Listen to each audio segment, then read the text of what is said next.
Hello दोस्तों, स्वागत है आपका मेरे YouTube channel let's study with Poonam में, जिसमें हम जीके जीएस से रिलेटेड टॉपिक के बारे में चर्चा करते हैं और आपके लिए नए नए विषयों को खोज कर लाते हैं।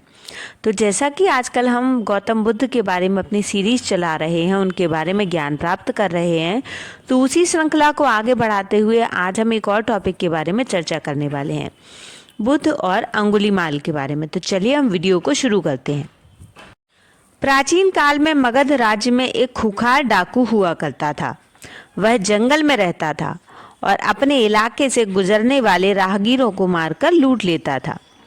उसकी दरिंदगी इतनी ज़्यादा थी कि वह राहगीरों को मारकर उनकी उंगली काट देता था और उसकी माला बनाकर पहन लिया करता था। इसी वजह से उसे अंगुलीमाल डाकू कहते थे।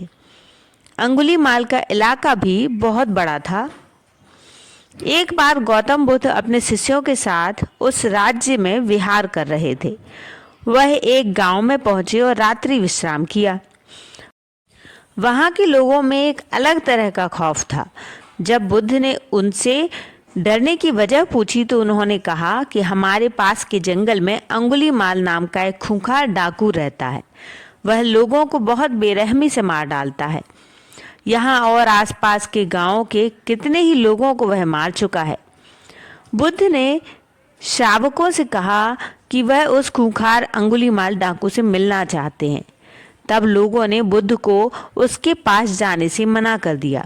उन्होंने कहा कि उसके सामने जो भी आता है वो उसको छोड़ता नहीं है। आप क्यों अपनी जान को जोखिम में डाल रहे हैं? मगर बुद्ध ने कहा कि वह उस डाकू से जरूर मिलेंगे। बुद्ध की यह जिद देखकर उनके शिष्य भी भयभीत हो गए। फिर बुद्ध अकेले ही जंगल की ओर निकल पड़े। अंगुलीमाल की दूर से उन पर नजर पड़ गई। वह भी सोचने लगा कि इस जंगल में 50-100 लोग भी एक साथ आने से डरते हैं और एक अकेला सन्यासी चला आ रहा है, आखिर क्यों? अंगुलीमाल गौतम बुद्ध के पास तेजी से दौड़कर पहुंचने लगा। बुद्ध ने अंगुलीमाल को देख लिया मगर कोई प्रतिक्रिया नहीं दी। वह अपने कदम बढ़ाकर चलते रहे। यह देखकर अंगुलीमाल रुक गया। अंगुलीमाल का चेहरा बहुत डरावना था। उसने गले में इंसानों की कटी हुई उंगलियों की माला पहन रखी थी। उसकी आंखों में वहशीपन झलक रहा था, मगर बुद्ध के चेहरे पर बिल्कुल भी डर का भाव नहीं था। अंगुलीमाल ने बुद्ध से कहा कि हे सन्यासी, तुम्हें मुझसे डर नहीं लगता क्या? मैंने न जाने कितने लोगों को ही मौत के घाट उतार दिया है। मेरे गले में लटकी यह माला इसी बात की गवाह है। बुद्ध ने बड़ी शालीनता से इसका उत्तर दिया। उन्होंने कहा कि तुझसे भला मैं क्यों डरूं? यह बात सुनकर अंगुलीमाल का क्रोध और बढ़ गया। उसने कहा कि मैं चाहूं तो अभी तुम्हारा सिर धड़ से अलग कर सकता हूं। बुद्ध बोले कि मैं तुझ जैसे कायर से नहीं डरता, मैं उससे डरूंगा जो वास्तव में ताकतवर है। अंगुलीमाल अचरज में पड़ गया। आखिर ये किस खेत की मिट्टी से बना है? उसने बुद्ध से कहा कि शायद तुम्हें मेरी ताकत का अंदाजा नहीं है। तभी बुद्ध बोले कि अगर तू वास्तव में ताकतवर है तो जा इस पेड़ की 10 पत्तियां तोड़ ला। अंगुलीमाल की हंसी फूट पड़ी। वह राक्षसों की तरह जोर जोर से हंसने लगा और बोला, बस सिर्फ 10 पत्तियां? अरे पत्तियां तो क्या, मैं पूरा पेड़ ही उखाड़ लाता हूँ।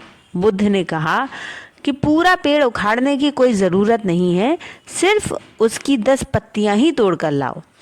अंगुलीमाल तुरंत पेड़ के पास पहुंचा और 10 पत्तियां तोड़कर वापस बुद्ध के सामने आ गया। उसके चेहरे पर हंसी अब भी खिल रही थी। अब बुद्ध ने बोला कि जाओ इन पत्तियों को जहां से तोड़ा है वहां वापस जोड़ाओ। अंगुलीमाल की हंसी अचानक गायब हो गई। उसने कहा कि ये कैसे हो सकता है? एक बार टूटने के बाद पत्तियां वापस पेड़ पर नहीं जुड़ सकती। फिर बुद्ध ने अंगुलीमाल से कहा कि उस चीज को तोड़कर कोई ताकतवर नहीं होता जिसे वापस न जोड़ा जा सके। तू इंसान का सिर धड़ से अलग कर सकता है लेकिन उसे वापस नहीं जोड़ सकता। असली ताकत तो उसमें होती है जो टूटे हुए को वापस जोड़ दे। अंगुलीमाल के चेहरे से तोते उड़ गए। बुद्ध की बातें सुनकर वह चुप हो गया। उसके पास बुद्ध के कथन का कोई जवाब नहीं था। उसे खुद से ग्लानि होने लगी, वह वास्तव में ताकतवर नहीं था। अगले ही पल अंगुलीमाल गौतम बुद्ध के पैरों में पड़ गया। कहने लगा कि उन्होंने उसकी आंखें खोल दी हैं। अंगुलीमाल ने बुद्ध से उनकी शरण में लेने का आग्रह किया। बुद्ध ने अंगुलीमाल को अपना शिष्य बना लिया और बाद में वह भी संत बन गया। देखा दोस्तों, किस तरह से एक महान संत के संग मिलने से एक क्रोधी, दुष्ट, राक्षस व्यवहार वाले व्यक्ति में भी अंतर आ जाता है। तो ये थी हमारे आज के वीडियो में महात्मा बुद्ध से जुड़ी एक प्रेरक कहानी। आपको कैसी लगी कमेंट में ज़रूर बताइए, और अगर हमारे चैनल पर आप नए हैं तो चैनल को लाइक, शेयर और सब्सक्राइब ज़रूर करें। धन्यवाद दोस्तों।